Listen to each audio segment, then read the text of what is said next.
Sebelumnya, perkenalkan nama saya Aulia Resinora ini dengan NIM 23115571. Di sini saya akan mengerjakan UAS dari mata kuliah kecakapan antarpersonal. Di sini aku pengen ngobrolin sesuatu yang agak beda dari biasanya. Bukan soal kuliah atau IT atau audit, tapi soal hobi yang ngajarin aku banyak hal tentang hidup, yaitu naik gunung. Aku baru mulai beberapa kali dan tiap pendakian itu selalu ninggalin pelajaran yang berbeda. Jadi tonton sampai habis ya, soalnya ada satu pelajaran penting di akhir yang menurutku relate banget sama apa yang lagi kalian rasain sekarang. Gunung pertama yang aku daki itu Gunung Andong. Aku pilih Andong karena jalurnya juga cocok buat pemula, nggak terlalu panjang. Tapi buat aku yang jarang olahraga, tetap aja berasa berat. Baru setengah jalan aja, aku udah ngos-ngosan parah. Kaki gemeteran, sementara yang lain santai aja. Bahkan sempat nyanyi-nyanyi di jalur. Sempat mikir, jangan-jangan aku salah masuk circle.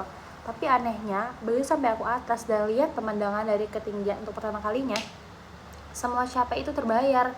Dari situ aku ketagihan dan mulai cari gunung lain buat aku daki, walaupun stamina aku masih pas-pasan. Nah, untuk gunung kedua itu yang aku coba naik itu Merbabu. Aku lewat via Tekelan, ini jauh lebih berat daripada Andong. Jalurnya lebih panjang, medannya lebih variatif. Di sini aku sempat terlalu percaya diri, karena kan udah pernah ya naik gunung kemarin itu Gunung Andong. Jadi aku anggap enteng persiapan, gak bawa jaket tebal, aku juga aku juga bawa logistik seadanya. Ternyata gunung itu tuh beda karakternya, malam dingin banget sampai aku menggigil, dan bekas makanannya tuh ludes, udah sampai sebelum puncak malah makannya udah habis gara-gara aku bawanya dikit. Untungnya rombongan lain mau bagi jaket sama makanan. Dari situ aku belajar, pengalaman sebelumnya nggak boleh bikin kita sombong dan menyepelekan persiapan. Karena setiap gunung punya karakteristik masing-masing. Padahal mah kalau soal pemandangan, Merbabu itu salah satu gunung yang paling bagus. Apalagi kalau misalnya via Tekolan sama Swanting. Ada sabana luasnya. Dan pas sampai di sana tuh rasanya kayak semua capek kebayar cuma dengan lihat hamparan rumput hijau seluas mata memandang, dikelilingi bukit-bukit kecil. Tapi justru di titik itu juga aku sadar keindahan sebesar itu ternyata harus dibayar dengan persiapan dan usaha yang gak sedikit. Gak bisa didapat instan dengan cuma modal nekat doang atau modal template capcut. Nah, itu gak boleh ya. Dari Merbabu itu, aku jadi lebih hati-hati soal persiapan ke gunung ketiga aku. Gunung ketiga itu aku ke aku lewat jalur Candi Ceto. Nah, jalur ini tuh menarik, soalnya kan kita nanti bakal ngelewatin candi dulu. Nah, tapi waktu itu cuaca lagi gak bersahabat. Kabut tebal, gerimis, datangnya gak terduga. Jalurnya juga lebih curam dan licin dari aku bayangin.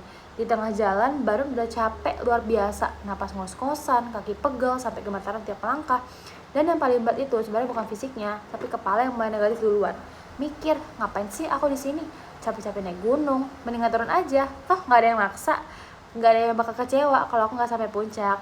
Bahkan sampai kepikiran buat nyerah beneran. Duduk aja di jalur sambil nunggu rombongan lain turun bareng. Tapi di titik itu aku sadar tuh apa penting. Kalau aku nyerah sekarang, bukan cuma gagal puncak yang aku dapat, tapi aku juga lagi ngelatih diri sendiri buat punya kebiasaan nyerah tiap kali sesuatu terasa berat. Dan itu kebiasaan yang bahaya banget kalau aku bawa hal-hal lain di luar mendaki, ke kuliah, ke kerjaan, usaha. Jadi aku mutusin buat jalan pelan-pelan aja, nggak usah buru-buru, yang penting terus melangkah, walaupun setapak demi setapak. Istirahat sebentar perlu, minum air atau napas, terus jalan lagi. Nah, ternyata soal mendaki itu bukan soal siapa yang paling cepat sampai ke puncak, tapi siapa yang paling konsisten buat berhenti sekecil apapun langkahnya. Dan akhirnya pas aku sampai puncak Lau, itu capeknya kebayar lunas karena bener-bener hamparannya itu bagus. Tapi aku bawa tuh bukan cuma foto atau video, malah kan bukti bahwa diri aku sendiri tuh kalau aku bisa nahan diri buat gak nyerah walaupun rasanya pengen banget berhenti di tengah jalan. Kalau dipikir-pikir, pola yang sama itu kejadian juga di kehidupan sehari-hari, di kuliah, di kerjaan, bahkan di usaha kecil yang lagi aku jalanin sekarang. Ada hari rame-rame, ada hari dimana sepi dan gak bikin usaha itu gak akan berkembang. Tapi tiap kali kepikiran gitu, aku selalu ingat momen di Lau itu, momen dimana rasanya pengen banget berhenti, tapi ternyata kalau dilanjutin pelan-pelan hasilnya jauh lebih memuaskan daripada kalau aku nyerah. Bahkan kan aku mikir, mendaki itu juga ngajarin aku soal manajemen resiko dan persiapan yang matang. Dari pengalaman di Merbabu tadi, sebenarnya kita harus cek cuaca, nyiapin logistik yang cukup, dan tahu kapan harus istirahat. Aku juga jadi lebih sadar soal pentingnya minta bantuan atau jalan bareng orang lain, bukan maksain diri sendirian. Kayak pengalaman berbagi jaket di Merbabu, kalau bukan karena rombongan yang mau berbagi, mungkin ceritanya bakal beda.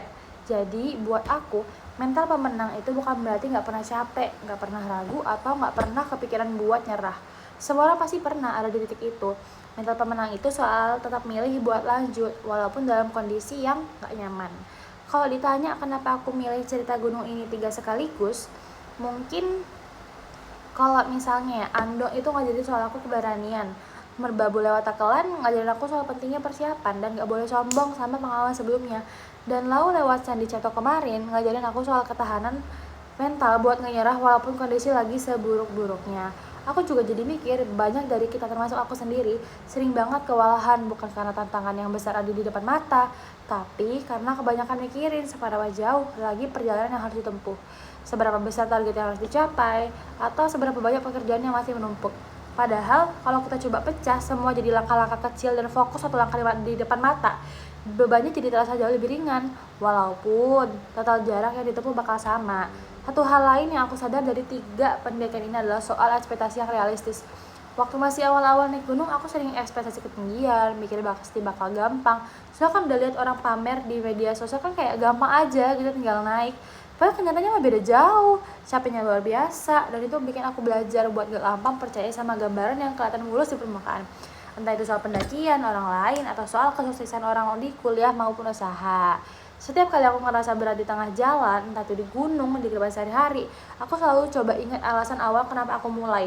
Kenapa aku dulu mau capek-capek belajar hal baru, kenapa aku mau ambil resiko, kenapa aku milih jurusan ini. Ngelihat lagi, alasan awal itu biasanya cukup kuat ngasih energi. Nah, dan untuk aku juga mau kasih beberapa hal praktis yang aku pelajari. Untuk itu kita harus selalu siapin diri lebih dari yang kamu perlu, karena situasi di lapangan sering beda dari yang kalian bayangin. Kedua, jangan bandingin proses kamu sama orang lain di jalur yang sama. Ketiga, rayakan progres kecil. Misalnya kamu bukan cuma pas sampai dengan akhir, karena tiap langkah yang kamu berhasil kamu lalui sebenarnya udah jadi kemenangan tersendiri. Keempat, jangan takut buat istirahat. Untuk yang kelima, penting juga buat selalu rencanain cadangan. Waktu di Merbabu misalnya, gara-gara logistik kurang, untung ada rombongan yang bisa bantu.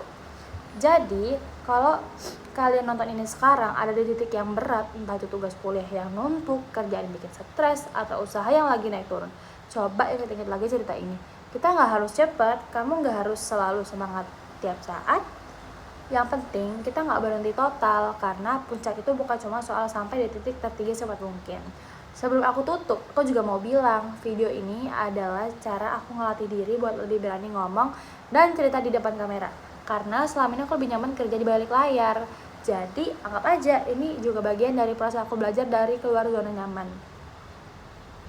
Sama kayak waktu pertama kali mutusin buat naik gunung. Itu dia 3 cerita pendakian aku dari Gunung Andong, Merbabu Takelan, sampai Laula Cetok.